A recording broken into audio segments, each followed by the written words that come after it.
Welcome to Talltale Tavern, the monthly one-shot adventure TTRPG podcast. I am your tavern master and host, Kyle. Joining me at the bar this month is Tyler Adelsperger, chugging brews, paying dues, and joining crews, coffee, homeowners association, and role-playing groups, respectively. Welcome to the tavern this week, Tyler. How are you today? Doing well. Ready to do some slaying and fighting and probably crying. Good. What's the character you're playing this evening? Today I'm playing Rolagar. He's a half-orc fighter. To keep it simple, he's bound by duty and honor. Very good. And we have Emily, fake internet name Tiddly. Don't forget the L. Verbally sparring with trolls on twitch.tv/Tiddly on weekdays, only to roleplay them on weekends. Welcome, Tiddly. How are you today? I'm good. How are you? Good. Very good. Who will you be playing this evening? So I am playing a gender-bent half-orc. I'm a male character. My name is Barb. I'm a barbarian. I'm madly in love. And I come from a long family lineage of mercenaries, but I want to get out of the family business and really focus on what I'm good at, which is gardening. Great. Love it. And we have Scott. I'm a whittle baby. I wear a whittle diaper. And also joining us tonight is Scott Esmond. Thank you for that, Scott. Why he always says such weird things when it's my turn to go. Yeah. Hi. Thanks, Kyle. Thanks for having me on again, like every week. My character is a wizard necromancer, a woman named Diandra. And she is romance obsessed, I guess you could say. She loves love, and in her eternal pursuit of love, she's trying to bring back her dead ex-fiance, Edgar, aka Edgar, who is with her at all times. Wonderful. Yeah. And Brooke is with us this evening, anime fan and cosplay enthusiast with a thing for magical girls. Hello, Brooke. How are you? Hello. I'm good. How are you? Oh, good. Great. I'm very good. How are you? What are you playing tonight? Who are you playing? I am playing Adrastia Tia. She is a human bard. She is also madly in love. My better half, Barb. And we are engaged. We are about to get married. Super excited. I'm a kind of a rich kid. Family, big fancy family, music lessons, all that jazz. Yeah. Music, all that jazz as a bard. That's great. Excellent. Well, this is our third adventure for this podcast, and I'm very excited for what is to come with all of this story. So, without further ado, unless anyone has anything else to say, let's begin. In the heart of the Sword Coast of Faerun, in the small town of Daggerford, along a busy downtown street squeezed between the shops of a tailor and a florist, like an old dusty book forgotten amidst the others on the shelf, rests the Talltale Tavern. A place of truth and of lies. Grab a drink of any size and listen to the wisdom of the wise in this place where the ink never dries. This is where we find ourselves tonight, sitting around a worn wooden table with the smell of books and brandy in the air. The front door opens like the turning of a page, and in walks a priest. A short, gnomish priest, dressed in all white with a tall white bishop hat on. He squabbles into the tavern, looking around, and clearly looks out of place. Hello, sir, hello, he says to the bartender. I am unfamiliar with the customs of alcoholic purveyors. I would like the tallest glass of the most potable beer you have, please. No problem, the bartender says, and brings out a 16-ounce glass of the lightest-looking beer that you've ever seen. Thank you, sir, the priest says. He takes a sip from the glass, and after a second, his eyes get wide. Oh my, that works fast. I feel pretty tipsy. Okay. And he turns and faces the rest of the bar, and he says, "Hello, patrons of the tavern. Is this the place where people tell true stories, outrageous stories? What are the customs? Do I just start talking, or is there more to it?" Nothing. Okay. Well, anyways, my name is Father Gumblehip, and I have a story to tell. A story I'm still trying to make sense of. I'm not sure if my brain will ever recover, but here we go. It was a beautiful day in Everlund. The sanctuary was absolutely stunning, with light shining through our tall stained glass windows. The pews were lined with flowers. The congregation was joyous and brimming with anticipation. There were even a few birds chirping. Yes, it was a beautiful day for a wedding. And thus begins Wild Love. Roll the intro.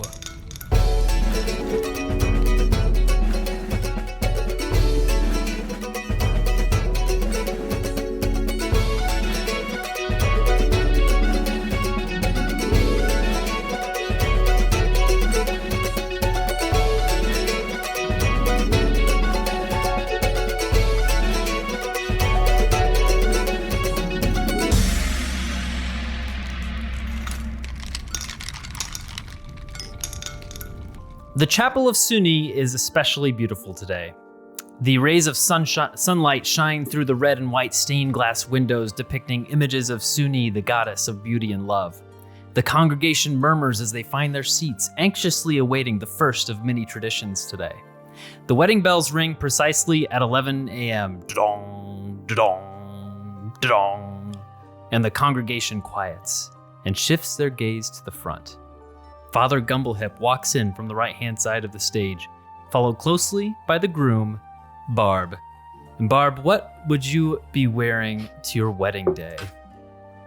Well, as a very large half-orc, probably something that didn't quite fit me. My bulging muscles are probably popping out a little bit. I probably borrowed something, from a friend that doesn't quite fit, but I probably tried to make my hair look somewhat presentable, but it's probably sticking out in funny places. But it doesn't matter because I can tell that she loves me for who I am, and no matter if I'm a little disheveled, but I'm very, very happy to be there. Good. You look out to your family of half-orcs sitting on the left side of the aisle. Your parents are sitting in the front row. Your mom dabs a tear from her eye with a handkerchief, and your dad sits proud. He raises a fist and says, "Attaboy, see fellas, I told you he cleans up nice." And then another voice kind of in the group, a younger voice, just calls out, "Your fly's undone." And I need you to make a quick wisdom saving throw. Will Barb fall for it? Let's see.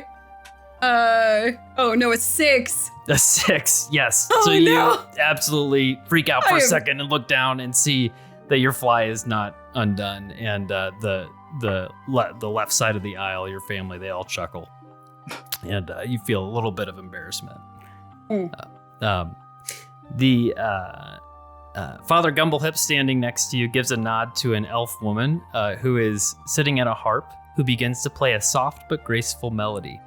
The doors at the end of the sanctuary open, and a pair of younger boys in tuxedos roll a white runner down the aisle. A small human girl then steps bashfully in, holding a small white basket. She skips down the aisle, dropping white flower petals, and at the end of the aisle, she stops, turns the basket over, and just dumps the rest of the petals out right in front of the altar. And then she goes and sits with her beckoning mother. The music stops. The harpist touches a gem on her harp, which begins to glow a soft white, and begins playing a different tune. The melody of the new song carries through the room this time, the notes swirling around you. The aisle runner begins to appear green, and you notice it isn't just changing color, but growing into soft green grass. The sides of the runner become vines that gracefully crawl up the surrounding pews. The vines grow in an arch over the entrance of the sanctuary, and moss adorned with small flowers stretches downward from the arch, creating a new, beautiful green door. The natural door unfolds, and Barb, you see your bride, Adrastia, standing in the doorway, in an elegant white wedding dress with floral embroidered sleeves, clearly custom made. She wears a green stone amulet necklace, as she always does, around her neck. A few soft gasps are heard in the crowd, reacting to her striking beauty. And Tia, what color hair do you have? What else is your look? How are you feeling in this moment? Oh gosh, feeling very nervous but excited. Look-wise, hair's like a dirty blonde, kind of light brown, curls, like sort of long, classic, like, it's done up in like fancy braids and stuff with like flowers in it. But yes, very excited but very nervous. Good. Tia, you step forward through the mossy door, which closes behind you, and walk forward down the aisle. As you walk, your white train flows elegantly over the white flower petals on the soft grass runner, and as it passes, the petals magically sprout and raise up to form a thick field of flowers that melts perfectly with your train. You step up to the stage next to your fiancé, and the pile of flower petals dumped before the stage burst in a flurry of white foliage and form an elegant arrangement just before the stage. You peer back at your human family seated on the right-hand side of the aisle. Your mother and father very well dressed, holding hands and silently crying. The rest of your family sitting very quietly and very well dressed, very prim and proper group. Father Gumblehip turns to the crowd and says, "You may be seated. Everybody sits down. We gather here today to celebrate the marriage of Tia and Barb, a true love. Throughout the years, I have asked myself the question many times, what makes a love true? Is it devotion? Is it a feeling? Is it respect? Is it sacrifice? In my studies, there are 7 main characteristics that make love true." And he continues to talk for the next 45 minutes about these 7 points, before wrapping up and finally turning to the bride and groom. Now for the vows.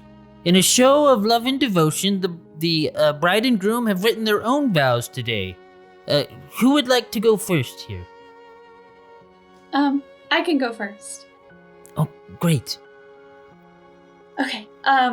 Barb, I love your zest for life. You give me so much energy and so much love every single day. And I know that you look big and tough, but I see that softer side of you, and I love it. I love you. I love watching you in the garden, growing flowers, and just, I'm so excited to spend the rest of my life with you. Wonderful, wonderful. Beautiful words. Barb, would you like to read your vows? I would.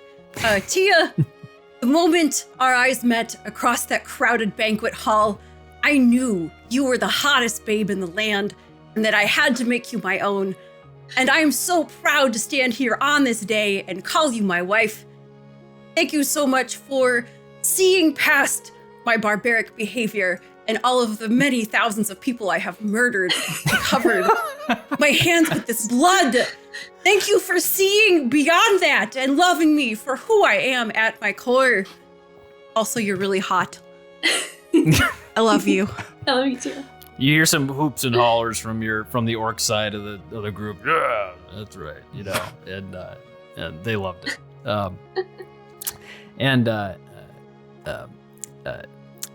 Father Gumblehip continues. As is custom in a traditional Sunni wedding, the rings will be presented with a few words of attestation from our 2 witnesses. In this case, the best man and the maid of honor. We'll start with the best man, Rolagar, if you'd please step forward, present the ring to Tia, and give us an attestation to this marriage. What makes this bride worthy of this husband? Lady Adrastia is the most amazing person I've ever met. And anyone who even gets to spend a moment of time with her is extremely lucky. And I just hope that, Barb, that you show her the utmost respect. Otherwise, I will bash your face in. Okay. Wonderful. What is Rolagar wearing to the wedding? He is fully decked out in his nicest, polished suit of armor. He's not the best at cleaning it, so he usually sends it out.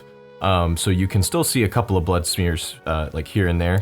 But absolutely, he is shining armor with a cloak draped over it to kind of try to hide his size a little bit, but it really just accentuates how big he is. Great, wonderful. And the maid of honor today, Deandra Zurek. If you'd please step forward, present the ring to Barb, and give us an attestation to this marriage. What makes Barb worthy of this bride? Barb, ever since I met Barb, when we were little kids growing up in the barbarian camp, where I was born to incorrectly because I am an Aasimar, not one of those barbarian half-orcs like the rest of you over there. And by the way, I heard you, Timmy, yell out about the fly thing, and I'm going to chill touch you later. You were always the only one who understood and accepted me because we were both different. You're the kindest barbarian that I've ever known, despite the thousands of people that you've murdered. You know, death isn't the end. I gesture to my undead date sitting in the front row. What does your undead date look like? What is this? Burnt up face. Completely burnt away. Wearing a suit, though, a very nice suit. Actually, he's wearing, I don't want to make this about me, but he is wearing the suit that he was going to wear on our wedding day when he tragically died. But this is not about me. It's about your beautiful love. And Barb has so much love to give. And I know that he will give all that love to Tia. And I know that Tia will never break his heart the way that Edgar broke my heart by dying. And if you do die, death isn't the end. Death doesn't have to do you part. I will bring you back. Your love will last forever. Great. Beautiful. You may exchange the rings. And so the rings are passed and passed to each other. And Father Gumblehip steps back and he says, Now, by the power vested in me, through the god of love and beauty, and through the powerful bond of the land of Faerun, I now pronounce you slam! The door to the sanctuary flies open. I object, Your Honor! There stands a short, light-skinned, heavy-set human male, dressed in a three-pied tweed suit. He begins to walk down the aisle, just trudging through the flowers. That's what you're supposed to say, right? When you want to stop the wedding? Was I too early? Too late? Apologies for the dramatic entrance, Your Honor. Wait, he's not a judge, is he? Am I supposed to dress him as priest, pastor, father? As he gets closer and closer, one of you recognize him. The others do not. Doug, what the hell are you doing? What are you doing? Yes, of course. Sorry, I've been so rude. I haven't introduced myself. I am Doug Calloway, and I'm here for two things. One is for that stone, and he points to the green stone amulet around Tia's neck that she is wearing. You can't have it. You can't. This is a wedding. You can't have it. But yeah. So I'm here for the stone. I'll just be taking it and be on my way. I'm pulling out a sword that I have stashed in my giant suit, and I'm gonna walk up to him and kind of gesture menacingly. It's this could be easy. I just need the stone. It's all right. I mean, Tia, you know what the stone is. Just hand it over. Everything will be fine. What is he talking about? Stone. What stone? No, can I make an Arcana check to see if I recognize this stone? Sure, do an Arcana check.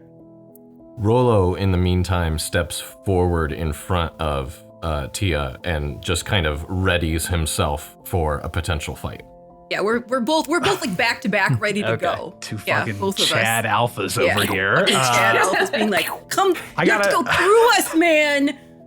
I got a 20 on Fight my me, bro. Arcana roll. A 20? Okay. Yeah. Hey. So you look at the stone and you have you don't know Tia as well, because you but you know that she has always worn this around her neck, and you look at it and it does seem to this is not like a normal gem to you. Like you look at it with that Arcana check, you can sense it does have some power. And he goes, and Doug says, "Oh, did your mother never tell you about the stone?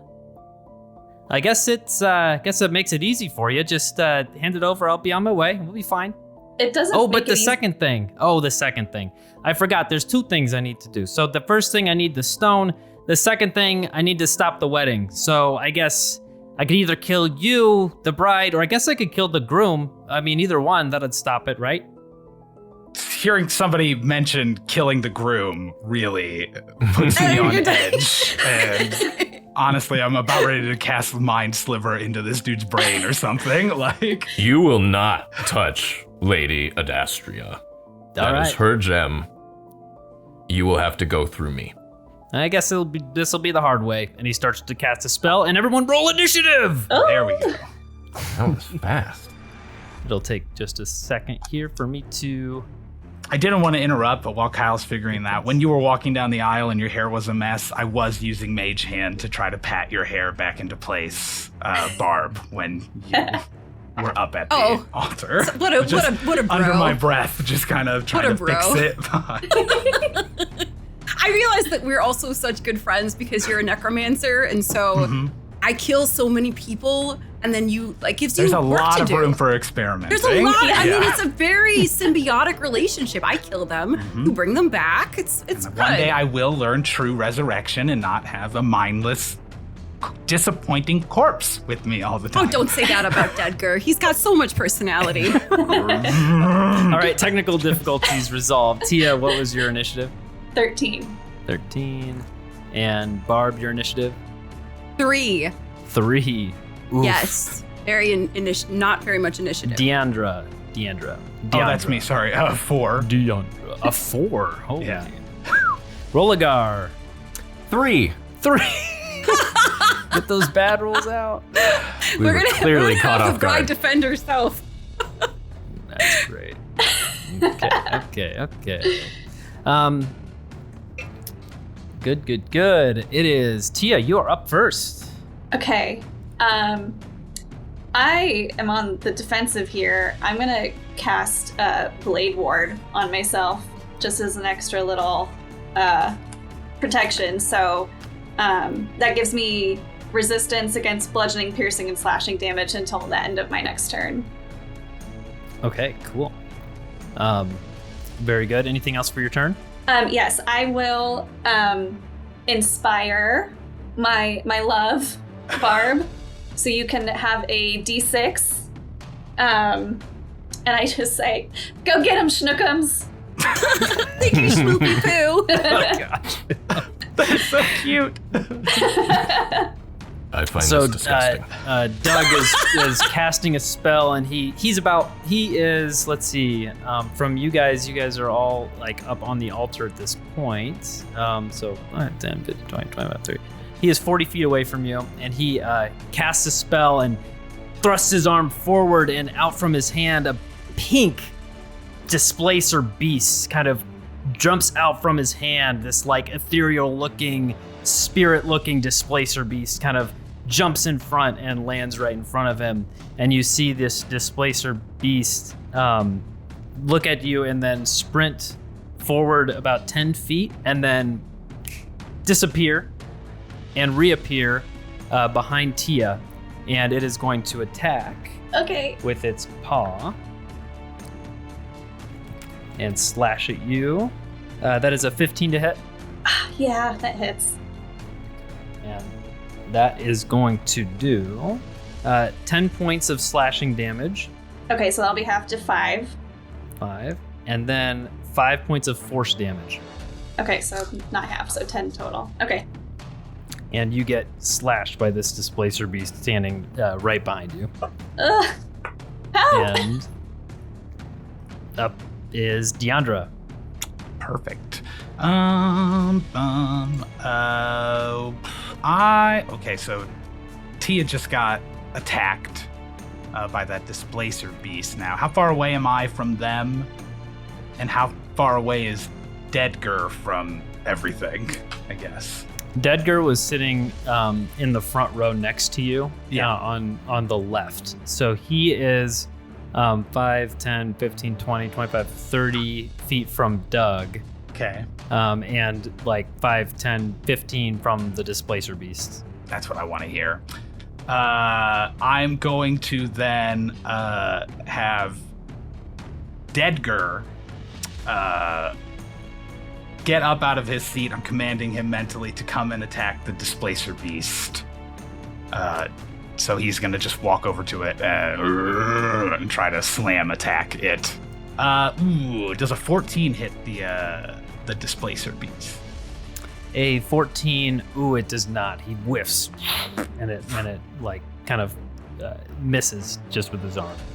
That's upsetting. That's okay, honey. You're trying your best.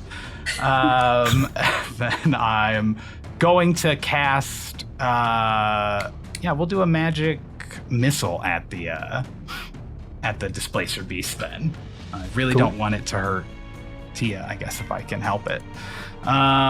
So that fires out 3 glowing darts that automatically hit, and they each do 1d4 plus 1 damage. So 2 plus 4 plus 2. That's not good. 8 damage total. 8 damage. From Okay. that magic missile. Those missiles hit it, and it's like, it's like a spirit animal, right? So it doesn't really like cause visible damage, but it like flickers a little bit Okay. as you hit it. And you can tell it does take damage from that. Barb, you're up. All right. Am I? I think I have enough movement to get up close and personal with the interloper, right? I think I've got 40. Yeah, if you have 40 feet? then yeah, you do. Okay, yeah. So I'd like to move in as close as possible because I'm a short range attack person. Cool. And then I would like to try to do an attack, and that's going to be 21. 21 hits, yes. 21 hits. Okay, great. So I'm gonna roll a 1d4 plus 4, and then I'm rolling a d6 also because of the inspiration. So that's gonna be 3 plus 4, 7, 8. 8 damage. 8 damage to Doug. All right, great. And then I get one more attack, so I'm gonna attack again. All right, and that one, that's really good. 26 for that one. Yes. And do I get the double inspiration, or is it just one roll for the inspiration? Is it a round or is it a roll? For what? Is this a crit? I mean, what? So my love Tia gave me an extra dice. That was a bardic inspiration that you roll bardic that inspiration with your attack roll or with an ability roll. It would just be right. So do I get to damage, roll it for the entire turn, or is it just one? It's a one time. One and done. Just one. Okay, perfect. All right, so we'll if just you do the think regular. your roll, yeah. Okay, great. All right, so that is additional 7 points of damage. Nice. Okay. Slash. Which is it a great sword that you have? I have an axe, I believe. Okay. Yeah. Well, So he is going to. So as you hit him, you hit him, and he struggles, and then you can see behind the displacer beast, poof, disappears, just is gone. He has lost his concentration with that first hit that you did. Stay away from my love, or you shall feel more of my axe. Rolagar, you're up. Displacer beast has been dissipated. Gone. It's gone. The spell is that's in which case I will move as far as I can. I've only got 30 feet, so I can't make it to Mr. Calloway. But I will absolutely run toward him and get, closer. Cool. That's all I can do. Okay. Very angry. This is as far as I can go. I'm really angry and I'm coming. Tia, you're up. Okay. How far is the guy from me now? From me? 5 feet from me. How far is he from me? From you? 40 Yeah. feet. Okay, so I'm gonna move up a little bit, but I'm still gonna keep my distance a little bit. Or I guess, yeah, I'll do that. And then I'm going to cast blindness, deafness on him. Ooh. So Cool. I can blind or deafen a foe, choose one creature that you can see within range to make a Constitution saving throw. So Okay. if he fails, I get to choose if he's blinded or deafened, so I'll choose blinded. Okay, he rolled an 8 on his Constitution save. That's not Okay. going to do it. Yeah. So he is blind. Blind, so he is blinded, cannot see. Mm-hmm. Okay. Good one, my love. Thank you. Oh, I'm so Doug- scared. He's like blinking his eyes. He's what the heck? And he is trying to figure out what he can do when he cannot see. So at the end of each of his turns, he makes a con to see if he can shake it. I'm gonna make him deaf. Con At save. the end of his turn? End of all of his turns. That's why you're my best friend. So he does that, and he's like trying to look, and he just disappears, and you don't see him. Okay. Where'd he And go? that is his turn. What's happening? That So it was is now strange. Deandra's turn, and you Hey, just that's saw me. him disappear. Yeah. When I saw him disappear, can I make a roll, I guess, to see if I had any sense of if it was like a teleport or an invisibility spell? Yes. Because I imagine you they must can. look different, If you and want I to, know how to cast invisibility. if you want to, I'll let you like roll to understand what just happened, and then still be able to have like an action roll if you'd like. Okay, cool. So What should I rolled Arcana, but I mean, that just seems like the magic thing to do. Arcana. Yeah. And what was your roll? 13. 13, yeah. Yeah. So you saw him like disappear in the same way that the displacer beast had like disappeared when it had gone from his side of the room to behind Tia. Okay, so it seems as though this may have been some sort of teleport type situation.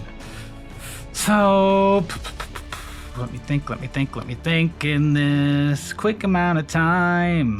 Let's see. I probably have to be able to see creatures for most things.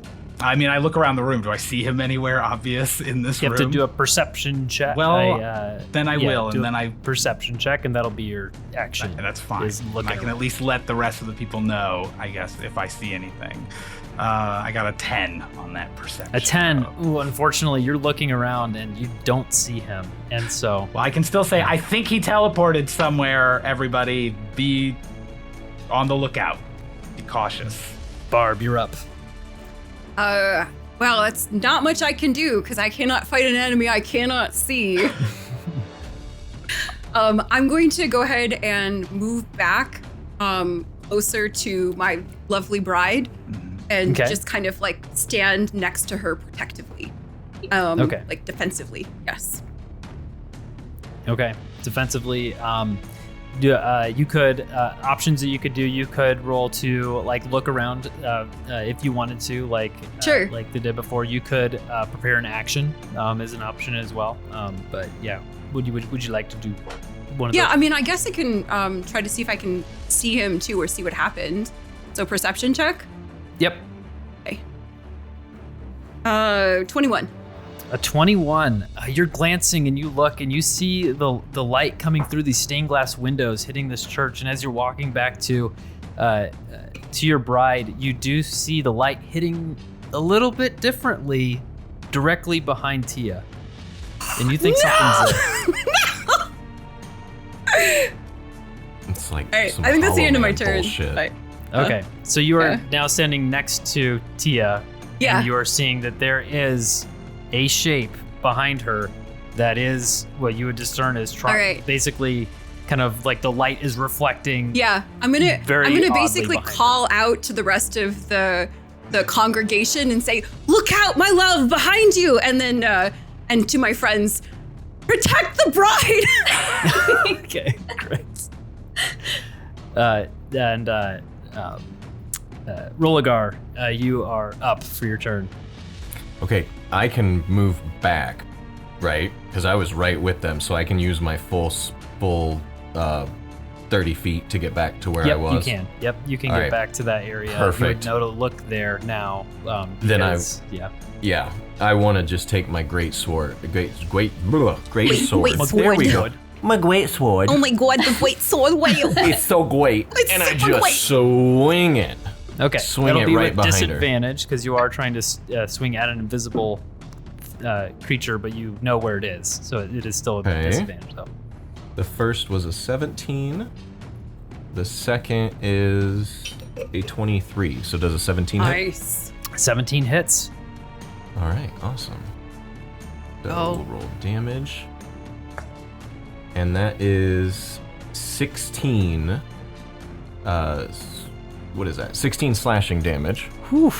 Nice. And then Nice.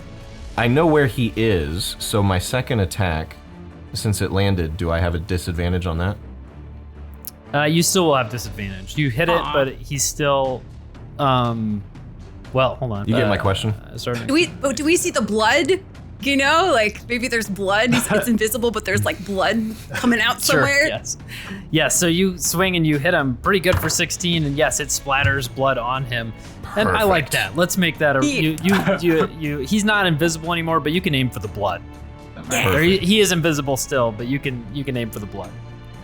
And then I say, for Lady Adrastia, and I swing one more time, and that's a 23. Yeah, that hits. Damage is 13 slashing. 13. You hit him pretty good. And is that the end of your turn? That is the end of my turn. And Tia, you're up. Okay. I am going to move away from this invisible bloody thing. I am just gonna go ahead and give myself a little heal-in. Since took a little bit of damage, so I will heal for 7, which that's pretty good. So I just heal, and then I give, I will inspire Rolagar. So you will have a D6 Bardic Inspiration as well. And I will just say, thank you for the protection, Rolagar. Good. As you leave, walk away. Where are you walking towards? Like the middle of the aisle? Or are you walking? I want to stay kind of close by my guys so they can protect me a little bit, but I want to be like on the opposite side of them from from the target. Gotcha. Yeah, like maybe like just 10 feet behind my guys. Okay. As you're leaving, you do feel the sting of a rapier as you left his area, and he did hit a nat 20 on his opportunity attack. Oh no! And so you took 6 points of piercing damage. Okay. And then you are going to take 9 points of force damage. Okay. As you left, but you are now in between those two. As you get behind your bodyguards, Doug suddenly appears, and he looks at you, and he goes, "Skilibapdumba!" And you need to make a wisdom saving throw. Oh, okay. Is he Scatman Crothers? That's a 19. A 19. Okay, so you're kind of confused, but you're not bewildered, because he was trying to use his bewildering word is what he's got, but it did not bewilder you, and it did nothing. He just looked really silly doing that, and so So he takes out his rapier, and he and thrusts it forward towards towards Barb, and he is going to thrust his rapier forward, and that is a 22 to hit. Yep, that hits. And that is 8 points of piercing damage plus 9 points of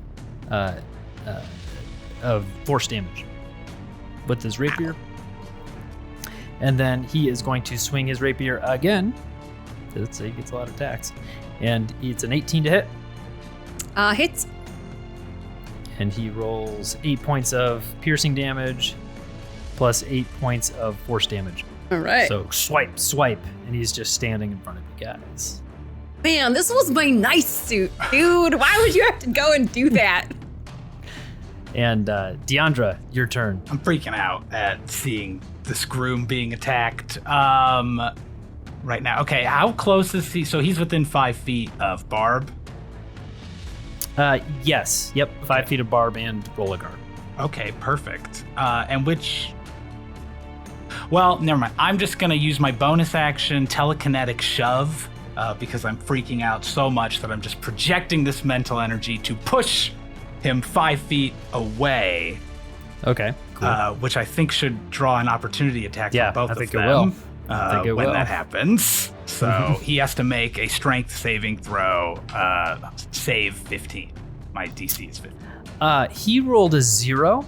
Oh, right. So He rolled a nat 1. I don't think that This guy he beat sucks. it then. So No. he will draw opportunity attacks from both of them, I guess, Okay. right now when he gets so shot. Barb and Rollergar, roll your opportunity attacks. It's like he's getting pushed by a invisible force. I'm kind of? just okay. so angry, glaring Yeah. at him that I'm shoving him 5 feet away from me. Yeah. All right, mine's 22. Yes, that hits. Great. And that's gonna be 8 damage. 8 points of damage. 8 points of damage. Okay, and Rollergar. 24 to hit. Yep, that sure does it. And 14 damage. Okay, All right. he and gets then for pushed my, away. For my go actual ahead. action, I'm then going to cast another magic missile, but this one I'm going to cast at level 3, so I get 5 bolts Okay. at him. He's really upset me. I must say. I'm like bleeding, Yeah. you know, like they're all disheveled, more disheveled. Maybe my fly is actually open now, you know, not good. Sorry, 1 second. Ooh, yes. 16 and all right, so So that's 16. 20 damage. 20 damage. from my magic missiles. Yes, I got 2 4s in there, so Holy good crap. damage. So your what is there a specific way your magic missiles look? Ooh, I imagine them with sort of like a green energy, but maybe a little purple aura around them. Cool. And they just Chronic like vibes. Yeah. go around from you Yes, and going like like this, and they just shoot out of my back. We'll say. They so come he around. gets shoved backwards. He gets slashed a few times by Barb and Rollergar, just hack at him, and then magic missiles, 5 of them fly in and I'm hit him on all screaming, sides. He's whipping around, while I'm doing And it. I'm he's- very upset. Yeah. and he drops his rapier. He says, "No!" And he shouts, "You have to give it to me!" And you suddenly you hear a voice all around you. Doug, worthless, useless, failure. You can't tell where the voices are coming from, as it seems to be coming from different parts of the room around you. Bring it to us, we asked. Bring it to us. But now he is bait. Yes, bait he was. Very good. It is now clear that what you hear is 3 separate voices somehow speaking in turn. To us we will bring it. We will bring them. To us we will bring everyone. And beneath Doug, a portal opens. He falls directly in. The portal rapidly expands. The congregation attempts to get away without success as the portal swallows everyone whole. You look to each other. Tia, you sense the stone on your chest thrum with energy. A green aura surrounds you and your friends, and you drop straight down into swirling darkness. You awaken with your faces pressed into a soft, cool bed of moss. You open your eyes and sit up and see each other. You look around and you're laying in a clearing in a forest. As your eyes adjust, you realize this is unlike any forest you have ever been in before. The ground is thick with moss and wildflowers. The trees have green, purple, and pink bark with leaves that shimmer in a rainbow of colors. They grow tall, are arranged in the shape of the walls of the chapel that you had just unwillingly left. You take a deep breath in through your nose and sense a rich and complex symphony of aromas of blooming wildflowers, damp earth, and the perfume of magic. The forest is alive with sounds of birdsong and the rustling of leaves, and you hear a faint, high-pitched laughter of a child that echoes through the forest for a second. You 4 stand up together. You 4, you 5, because Adrastia, Deandra, your My fiance, Dedgar. Dedgar. Yes, he is with you as well. Okay. But good. you all, you stand up together and look toward the forest before you, and you see a male satyr standing as if in mid-stride, eyes wide open, bearded jaw slightly slack, looking at you. He has short horns, a brown hairy goat legs, and he is holding a small satchel in his right hand. In his left hand, he holds a rope over his shoulder, and tied around the feet And then it is tied around the feet of a bound and gagged Doug Calloway, whom he is dragging behind him. And he's just standing there, like wide-eyed, slack-jawed, looking at you guys. What the hell? Where are we? Excuse me, sir. Where are we? Oh, hello. Have you not been here before? No, where is this? We were at a wedding and this fool interrupted it. He ruined Where it. are we? Oh yes, he quite talks a lot, doesn't he? Too much. Yes. So how do you know this fool? Oh, no, I was here, and then he was here, and then he was talking, and so I fixed that. And you can see he's got like a gag around his mouth, and Doug's like, oh. And So he you says, don't know I like him this. at all. I like this satyr. Oh, I know him. I've known him for about 20 minutes. I don't like him. Did he get here 20 minutes ago? Have we been Oh, here yes. for 20 minutes? Oh no, I don't believe so. I just saw you stand up. So Okay. Well, I'm sorry again. I don't think you answered. Where are we? oh yes, of course. Welcome to the Feywild. The Feywild. How Would you how like a did we- maggot? A what? A maggot? A maggot. He pulls out his pocket. He's got like, he reaches into a pocket and like pulls out some like dirt and like holds it out, and like you can see like a maggot in his hand. I said, no, get that away I'll from go- Dedgert. They consume the flesh. I'll go over to him and grab it and eat it and kind of like, I've had worse. And he like takes it back. Whoa. 1 copper for the maggot. Oh man. One Like, You I'll- just asked if we wanted One the copper. maggot. You didn't ask if we wanted to buy a maggot. You asked if we wanted a maggot. I have a maggot. You have a copper. We'll make a trade. How about I give you 1 copper or you're prisoner? Oh, you want him? Yes. I would like to kill him if that's okay with you. I would like to watch. Barb, we might want to ask him some questions before we kill him. But I have not yet can't- learned how to ask questions of the dead, unfortunately. I was going to say, could you not ask him questions after we murder him? Okay, it's It would not be more that easy. expeditious to murder him first. No. We'll have to ask the questions and then you can kill him. All right. Well, then I would like to pay you a copper so we may torture, question, and then murder your captive, please. Thank you. Okay, That's fair. fair. And he holds out his hand. Yeah, Alright. did you give him a copper? Yeah, absolutely. Okay. Yeah, And he I'll give hands him you a the little rope. bit more just because I'm happy that this is happening.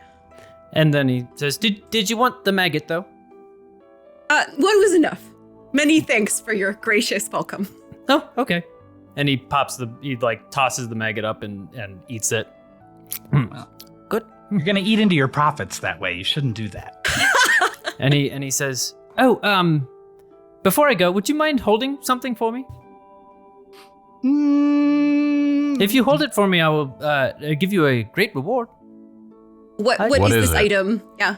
Oh, it's right here. And he pulls out this like magnificent looking wand. Like it is a golden wand with like these multicolored, every color of the rainbow stones like lining the shaft, and like some rods like sticking out perpendicular on the edge with more stones on it. Kind of looks like you would recognize it as this is like a magnificent wand. And he says, would you mind holding it for me?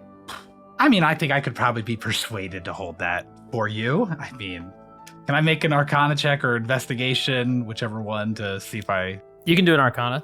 All right. What do we got? Ooh, that's good. 22. A 22. Yeah, you recognize this as like a you have heard of wands that like just do random stuff and like wonderful random things, and you recognize it as a pretty like nice. This is a pretty powerful magic item, and he's seemingly just gonna let you borrow it. So. That's what you recognize it as. Well, I mean, then I'll take it. I don't see anything suspicious about this as someone with a -1 wisdom. Great. Just bring it back to me. Sure, absolutely. Do you have like an address we can take down? Oh, Or yes. a And he name? points. He points like 30 feet away. There's like a hole in the ground. He says, I'll be here. Excellent. All right. We'll bring this back. When did you want it back? Oh, I just well, I guess it doesn't really matter a whole lot. Just bring it back to me soon. Sure. Okay. Okay, very wonderful, and I will reward you greatly. And he says, very interesting to meet you. And he kind of hops away and like dives into his hole. He sounds cute. Was he hot? It was a satyr. Do you find satyrs hot? I mean, the top half maybe. I'm looking for love. Let me okay? roll Not for opposed let me to it. roll for his handsomeness as Yeah. a satyr. What's a fair roll for what a handsomeness scale out of 20? Maybe a higher than 15. I think a 20 is handsome. James 15. McAvoy in Yeah. The Lion, the Witch, and the Wardrobe. And like then an a 1 8 is Danny DeVito. Yeah. Yeah, 1 is Danny DeVito. All right, that's fair. I mean, Okay, so he rolled a 12. So yeah. in the Okay. middle, kind of lame. Kind of You lame. can do better. Yeah. There are more satyrs in these woods. Mhm. So he's great. You have a rope attached to Doug Calloway, who's like, Great. "Ah." All right. Is it possible? I mean, I want to question our prisoner, but is it also possible to take a long rest? At some point, do we feel like this is a safe environment? Because I have some wounds that I would like to heal. Barb, the catering is going to come out for the reception. I mean, we don't have time for rest. We have to get back to the wedding. I'm just checking. I'm in no condition to fight many battles. So, all right, let's question first then. So I'm gonna go over and remove the gag, and then not gently, and then yeah. He could, thank goodness. Jeez. All right. Okay. So here's the deal. All right, we're all gonna die. That's what he says. Well, you are. yeah, that's how that works. No. Some sooner than others, in fact. Yes. No, we're all gonna die. They're gonna come kill us. They're gonna find us. And I don't know if we can run, but that's it. The only hope we have is if you give me the stone and I'll bring it to them. All right. So who is they? Do you really not know? He looks at Tia. Do you really what do you know about this stone? My mother gave this to me before she disappeared. So, okay, guys, a little history here. My parents aren't my parents. They're my aunt and uncle. So I've been with them since I was like 4. My mom left me in their care and is coming back for me at some point. This is what she said. She gave me this amulet before she left, and that's why I always wear it, because I know it's going to bring her back to me. So your parents are your aunt and uncle? Yes. So they're my family. I mean, they are my parents, but they're not actually my parents. They're not your blood. And how much? parents. Yeah. How much do you remember of your mother? What was her profession, and how old were you when you were left with your aunt and uncle? Well, Barb is she so used to be a knight. She was a knight. She was really strong, but she was really sweet and loving too. I know she didn't want to leave me, but she said she had to. I see where you get it from, as you are both strong and sweet, my love. So Doug's like, so you don't know what it is then? I mean, I guess not. It's my amulet. I was 4. She didn't tell me. Well, what the deal is it's a shard of the Feywild. It's a powerful item. Look, I made some bad decisions, okay? I may have sought some higher power, maybe the 3 sisters gave me some power so I could go get the stone, and I thought it would be an easy job, and then I'd be on my way with my new powers, but guess what? That didn't turn out. And now if I don't bring them the stone, they're going to kill me, they're going to kill all of us. Who are the 3 sisters? They're the 3 sisters, you wouldn't have heard of them, but they're I read a lot, so I mean, don't presume what I've heard of. around here they call them the Seeping Sisters. The And, seeping? The seeping, they're disgusting. Like three old hag. like seeping fluids. Yeah, they're like three old hag disgusting. Disgusting. I don't even know what you call them. They're gross. Oh, Their would you lick names- them? Their names are Auntie Frogwart, Auntie Matilda, and Auntie Anne. They're gross. I didn't really want to go back to them, but hey, I guess right. that's what I'm gonna have to do. Do you know how to lead us to them? Oh, I can. I can get you there. I know. Your only worth to us is that. So if not, then I will kill you right now and here. Oh, yes, I absolutely can get you there. You Well, can, of course he's He going to say really that means now. it. He loves to kill people. Absolutely. Can I do a perception check? you do an insight check. An inside check? Okay. All right. 17. Yeah, he says that, and he is like, he's kind of realizing that his life's on the line, and you see with that insight check, you can tell that like, yes, he's being truthful, but you see him like glance down at a pocket for just a second, and then like look back up at you guys, Ooh. and you are able to catch that. All right. What's in there? What's in where? What do you mean? I'm going to reach into his pocket and like Okay. grab whatever's in there. You reach I don't into his care. pocket. Barb, what are you doing? What if it's a magical trap? I'm getting to the bottom of this. Di, let me have some room to work. Wait. And you pull out a closed compass. Ooh. Okay. So what, pray tell, is this? It's a compass. Ever helpful, Di. I don't know what that is. I thought maybe you were just asking, Barb. I don't know. If you don't All right, know. I'm gonna actually give it to Di, because I just to see if it's like a magical type of item, so Di can kind of investigate and figure it out. And I would like to do that, please. Yes. Okay, Look at so it. you are Investigate it. Investigating the outside? Sure. Or are you yes. opening it? All of it. I mean, I would open it as well if I can figure out how to open it. Like, All right.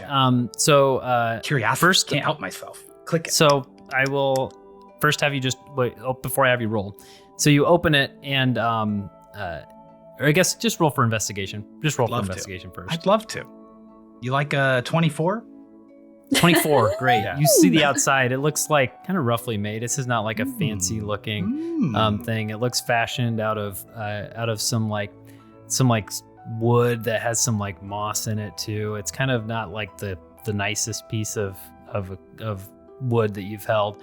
And you open it up, and when you open it up, you oh good, of course. I mean, Diandra is a flirt, so much wood has been held. You open it up and you see a large green eyeball that just stares straight at you, and make a wisdom saving throw. Ooh. Oh, great. I'm really good at these. Aren't you pretty dumb? I'm very smart. Yeah. I'm not very wise. I got a 10. Oh, fair. It looks at you and you are shocked, and you take 1 point of psychic damage. Oh no! Ow! Yeah, and you look at it and you can tell it looks straight at you at your eyes, and then it points straight up, like straight north. Ooh, okay. So it sounds like I think it looks like it's pointing north, and I feel like I can deduce that you asked him to show us where to go, and then he looked down at this. It seems all right. Like this might be the way. So maybe we don't even need Doug. Yeah, at this maybe point, that's I'm gonna meant for you to kill think. our prisoner at this point. No, maybe that's what he meant for us to think. Hold on. Maybe that's what I meant for you to think. No, I'm Ever just think gonna of kill that? him. I don't even care. I'm not gonna just let you swinging. kill him. So I will fight you if I would like to make an insight check to see if I can tell if he seems like he's lying or not. Okay. Yeah, I got an 8. An 8. Yeah. You don't know. You don't. All right, great. Well, then I can't let Barb kill this person because that might ruin the wedding. Barb, you're not taking this. But he deserves to die after all he did to my loving bride. Aren't you? Who's with me? Maybe you should The ask wedding your is bride already instead of being ruined. kind of a macho man about this right now, Barb. Maybe ask Tia what I she really wants to do. don't feel Maybe like the I'm getting your charismatic one. support. I feel like our friendship is being tested. I'm here to support you on this special day. You know that, but you also know sometimes you get a little bloodlusted. I like to kill things, okay? We all have hobbies, Yes. okay? It's okay. What do you think, Tia? Darling Smoochy Poo, I do think I'm not against it, but I think maybe a little bit. Maybe let's see first. Maybe a little bit more. All right, Rollo, my brother, my orc brother. What say you? I am still extremely confused by what's going on. We're in the Feywild? Uh-huh. Yes. How did we get here? And I turn to Doug and I say, Mr. Calloway, how did we end up here? And more importantly, why did those gross, disgusting sounding women call you bait? Bait. Oh, bait. I don't know what they're talking about with the bait. It's like a coy term to them. You know, they're disgusting. Mm-hmm. They like bait. They like worms. They like critters, crawlers to go fishing with. It's like their toy name for me. That's what it is. I grab him by his collar and I say, tell me why they need the stone. Is that an intimidate? Look. Oh yeah, intimidation check. Yeah. Yes. Thank- I always forget about checks. That is a dirty 20. Nice. A dirty 20. He is scared and he looks and he says, I don't think they can leave. Leave Where? the Feywild? Yeah, I think I don't know. You know, I think if they want the stone, why don't they just get it themselves, you know? Just maybe my own thoughts on it. All right. It's But true. they never Why told me need that, you? they didn't say anything like that. What did they tell you? They basically everything I've told you. The stone. They want the stone. They need the stone. They told me that your mother gave you the stone, and look, it was I didn't have. They sent me off into the world to find it, and I really had no leads until I saw you all in the bar the last night. So if they're looking to leave the Feywild, and the stone is their method for leaving the Feywild, could we use the stone to go back and finish this wedding so I can be with my wonderful bride and Great have idea. my honeymoon with my hot babe? This This is my question. I don't know how to use the stone. I don't, presumably I would think, but I don't know. Is Is there any like is it doing anything? documentation, any books? Anybody? There's the user's manual. Did the I mean, I hags just thought give it was me a- yeah. What? Stone. I just thought it was a piece of jewelry. I didn't really think it was like magical. I don't know. So it's decided then. You'll give me the stone. I'll go to the No. hags. No. I liked what Rollo said earlier when he mentioned the word bait. So I propose we keep Doug around. We don't have to drag him. Dedgar will do it. And we just take him to fight the hags, and maybe, he dies in that process after we find one of them and know that the compass right. works, and he can be just a source Agreed. of bait. I will let him live for now, but any false move and he is mine to kill. Promise me that. I promise that if you aren't the one to kill him, I will bring him back from the dead so you can kill him. You are a true friend. Can we check him for any other potential weapons? Because Sure. we Good know he idea. had a rapier on him at some point. Yep, Yeah. you dropped it. You do not see it Okay. around. But go ahead. All right. What do you want me to roll? Oh, investigation on him. You don't want me doing that. Oh yeah, I'll do it. I'll Would look. anybody I'll like take a to look. investigate? How's 23? Yeah, my investigation's bad too. Yeah. 23 is great. You Nice. find like 75 gold on him. Oh, nice. You find a small hidden dagger on his on his like ankle. Anyone need a dagger? I mean, I'll take it. Not really my style. There you go. No, I like bigger weapons That's a baby's and you weapon. find because I have a big weapon. dirty old piece of parchment that looks like the a sketch of the necklace stone that is around Tia's neck. Is it You want to just do a an sketch? investigation check on that? How's the drawing look? Does it? Yeah, is there any? This is a Is that good the? drawing. Do we find the user's It's pretty manual? good, but it doesn't. Oh yeah. So I got an Deandra's investigating that Yeah. that thing. Yeah. So it looks like just a drawing, like a reference of like this is what the It's like a wanted the amulet poster. looks like. Yeah.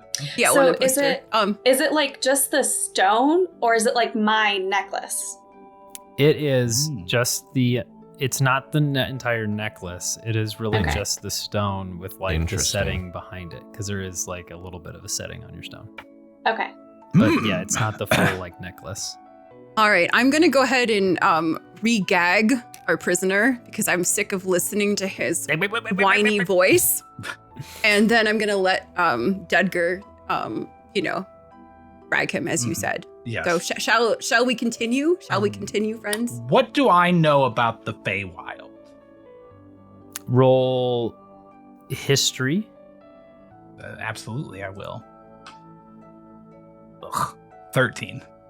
13, you have heard of it. You have Okay. heard that the Feywild is a extra planar reality. It is like a mirror, sort of like a mirror image of the world. And you look around and you see that the clearing that you're in has these tall trees that look like similar to the chapel that you were in.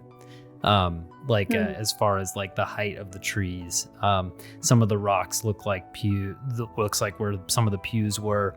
But your knowledge of the Feywild is nothing. Nobody. Okay. It's not a place where people go or like come to like to and go to and fro. You know, it's All right. it's Well, then not to much. remain inconspicuous, I'm going to reach into my bag. I'm like digging through my bag. I pull out a hat and I put it on to Dedgar, and then I'm going to mentally command him to use the hat to disguise himself as like a knight or to look like a guard maybe who's dragging this person instead of a rotten Nice. corpse dragging him. I thought he was a skeleton. He's a rotten corpse. No, he's a zombie. He's a Oh, burnt zombie. up Okay. zombie that I resurrected. Like, I mean, I could go into the details Great. of how it I happened. mean, but we don't is he need to. juicy like the sisters? He is a little juicy. A little juicy? Yeah, a little juicy. He's burnt beyond recognition. My poor Ooh. beautiful Dedgar. Oh. Yeah. But you still. And so Dedgar is got this rope that's tied to the ankles of Doug, who is securely restrained with a gag in his mouth, and just dragging Doug. Yeah. And Doug looks pretty bad in like the shape that he's in. You know, like he took a lot of hits from you guys in swipes. He looks pretty poor. So he's like it's not a corpse dragging a corpse, but it's close. Good. God, Should we? do we need to Let heal him die him? then. So he doesn't die while we're walking around? No, let him die. I don't know. I think it might behoove us to, not have him look so ghastly. We heal him just a little bit. I really don't want to. I vote nay. But I will. But I'm not gonna. I don't like this. We could I'm just keep an eye on him and see if he starts to wither away. I'm gonna give him a tiny amount of healing. I like it. Just as a buffer. You're too But this- kind, my love. Too But kind. this is not. Thank you, dear.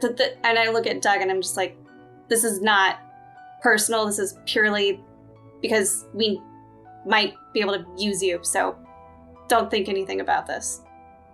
And he's like, And like trying he to can't talk. through his. Yeah. through I his know, gag, but I I'm needed him to gonna know. kick him a little lightly just to let him know that I still Yeah. just a little bit. You like Not to glares actually at hurt you him, like, but just come to be like, on, I don't man." like you.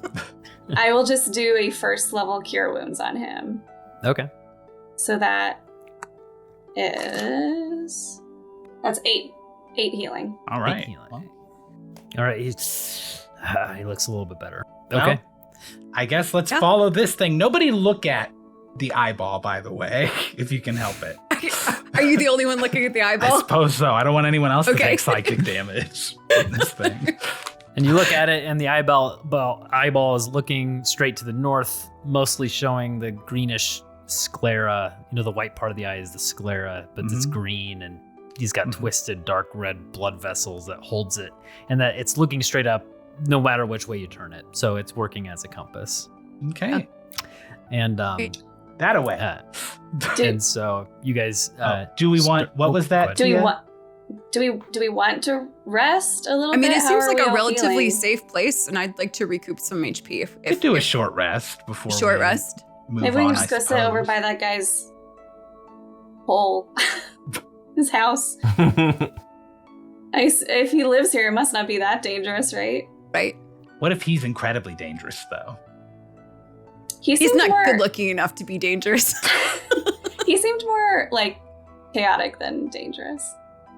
Well, we can also take turns keeping guard watch. too. Mhm. Yeah, we can take watch turns. So Well, I can also just ritual cast alarm before we rest around us, so that works if too. anything happens, I'll know. So I start just That sounds good. moving around. Alarm, alarm, alarm, alarm, alarm, alarm, alarm, alarm. Just feeling out the area around us. Well, I don't need to rest. I can stay up too and guard. Perfect. Okay, so Mhm. you're taking a short. You say short or long rest? Short rest, I think is Okay. what we said, 'cause that's Short what I need rest. to heal. Take an hour, Mhm. hanging Yeah. around. You're casting an alarm. Is that what you said? So if Yes. anything were to get in, Before the rest begins to, what time is it?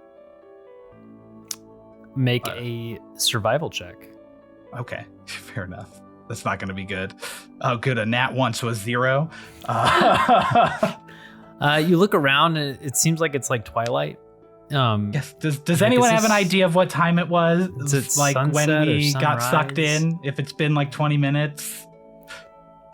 Well, I don't know that. So Doug got here 20 minutes before we did, apparently. So I don't know that any of that's even going to matter. What time are you looking for? You're wanting. Well, to know. I have to, every day, I have to recast the animate dead on Edgar or he'll Oh. wander Ah. off. So I need to know if I'm within that, like, I do it before bed normally, before a long rest, but I don't know if it's like bedtime-ish or not. You don't You know know. what? Just to be safe, I'll just recast it before the short rest happens, I guess. Okay. Yeah. All right. So now he's good for Um, another 24 hours. And so you are short resting. You see from the hole, like Christopher kind of walks out and kind of stretches and looks at you and smiles and just kind of waves at you. Just kind of stands and is just staring at you. How's it going? We help you? Oh, Do you no. want us to I'm good. move? Oh, no. This is fine. So, Okay. What do you do for a living? what? For, I am. You just sell living. bugs? Yes. Is there a Oh, lot of money in that? No. No. Oh, okay. Well, then you can probably, we'd Got kind of any like some cute alone friends? time. Yeah. Oh, okay. Yeah. And he just stands and keeps staring at you. I mean, Rolo's watching him, right? Sure, he can't do anything. I'm just staring at him, like right back. Okay. Staring contest back and forth. So you go the rest of the short rest, and hour goes up. You guys start to get ready, and Christopher's just kind of standing there next to his hole, watching. Perfect. When we're Okay. resting, I'd like to just take a look at the flora and look at this stuff, Barb. Isn't this wild? I mean, I love this environment. Maybe we should finish our marriage ceremony here amongst nature. That would be so beautiful. You guys did say you wanted a small wedding. We have everyone we need here. Let's just get married now. Goat man, can you perform weddings? Wedding? Oh, I'm not a priest, or no, I've never done it before. Okay. Well- again, then we'd like some alone time. Oh, okay. And he just keeps standing and staring. So you guys finish your short rest and begin to head out. Is that the plan? Mhm. Yeah. Okay. Before we but if we can go, find someone to marry us, then we'll go ahead. Yeah. before Keep we an- go, keep an eye out. you said the satyr's name is Christopher. Yes, he Okay. his name is Christopher. I said that. Christopher, we're going to see some slimy ladies. three slimy ladies. Do you know anything about them? His eyes get wide. The seeping sisters? That sounds right. Seepage sisters. Oh, have a good time? What do you know about them, Christopher? I stick to the woods, and they're in the swamps, and I would not go there myself. I am very happy here in my hole. Good to know. Do you think they're dangerous? Oh, yes, very dangerous. Okay, that's kind of what I figured. Oh, can we ask him about the stone, if he's familiar with the stone? Like, show it to him? Sure. I Show him mean, just the from far stone. away, just like, hey, what about this? What about And this he thing? looks at it and he says, that looks like it's from here. Like immediately here, or this plane of existence? Oh, no, the Feywild. The Feywild. Okay. Have you ever left the Feywild, or have you been here your whole life? Oh no, I like my hole. Do you know That's how good. one would leave the Feywild? Oh, no, I wouldn't. No. Okay. I'm you know getting anybody tired. who I would would? like to go into my hole. Oh, okay. That would be a great idea. We would prefer that, please. All Yeah. right, goodbye, Okay. Christopher. All right. Goodbye. And we take off. Yeah. And he goes and hops in his hole again. And okay, so you guys set off Yep. into the forest. I think Deandra is leading the way Mhm. with the compass, and you're able to traverse fairly easily. The yellow-orange light of a sunset or sunrise reflects off the vibrant greens and purples and pinks of this forest.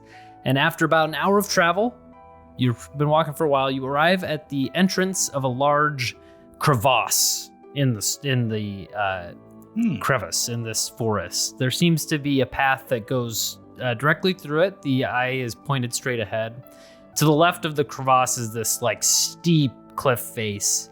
To the right of the path leads around the crevasse, and it looks like it's like going kind of way off to the right. Not like immediately next to it. Like the path kind of goes in a wide right.